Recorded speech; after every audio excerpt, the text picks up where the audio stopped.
ناظرین، آج ہم نے ایک ایسے ٹاپک کا چناؤ کیا ہے جس کو بیان کر کے آج کل کے لوگ ناسبیوں اور رافضیوں سے داد وصول کر رہے ہیں۔ آئیں، ہمارا یہ ایمان عقیدہ ہے کہ رسول اللہ صلی اللہ علیہ وآلہ وسلم کی زبان رسالت سے تضاد ممکن ہی نہیں کہ ایک ہی گروہ کو یا شخص کو جنتی بھی کہیں اور باغی جہنمی بھی کہیں۔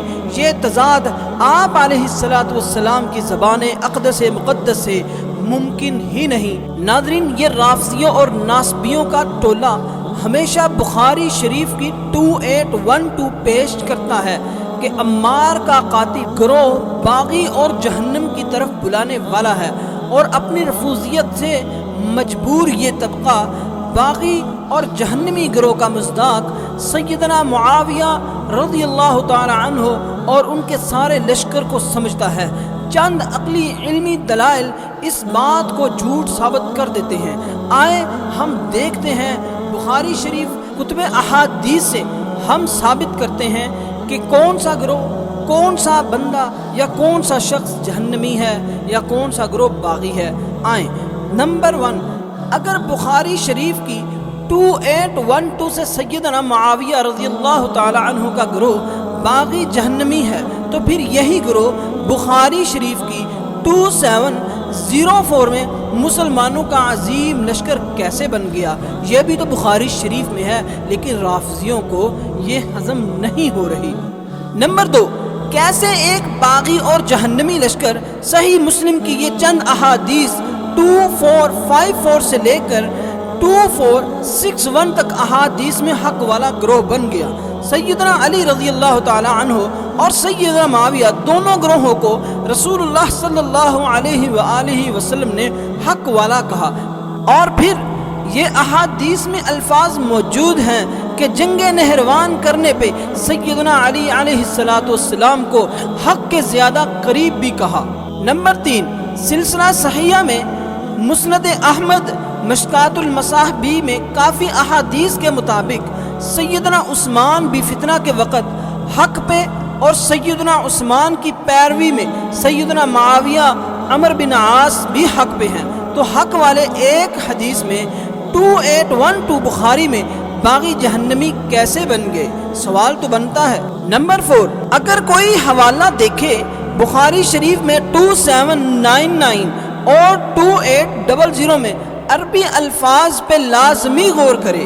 معاویہ کے الفاظ ہیں کہ ام حرام سیدنا معاویہ کے ساتھ بحری غزوہ میں شامل ہوئیں اور واپسی پہ شہید ہوئیں۔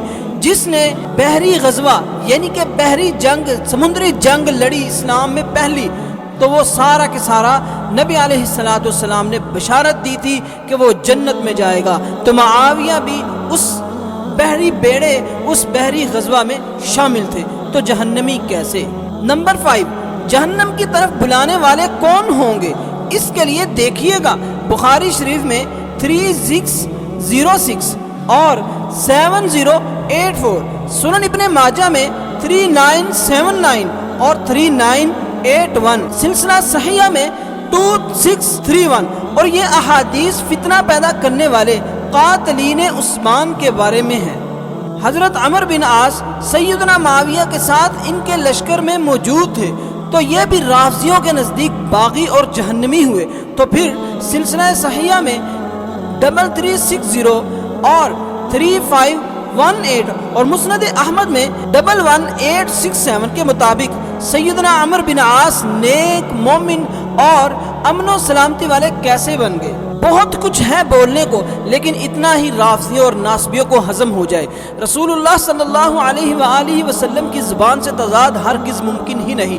مسلمان کا یہ عقیدہ ہے کہ نبی علیہ السلام کی زبان سے ہمیشہ سچ اور حق نکلتا ہے، جس کا مطلب یہ ہے کہ حدیث عمار کی روح سے جو باغی اور جہنم کی طرف بلانے والا گروہ ہے، وہ خلافت عثمان کے باغیوں کا گروہ ہے، جن کو مسند احمد میں 12238 12239 میں منافقین کہا گیا، مسند احمد میں 12250 میں باغی کہا گیا، مسلم میں 2454 اور 2457 اور 2458 میں خوارج کہا گیا۔ مسند احمد میں 12380 بتاتی ہے کہ انہی باغیوں خارجیوں سے سیدنا علی علیہ السلام نے جنگ نہروان لڑی۔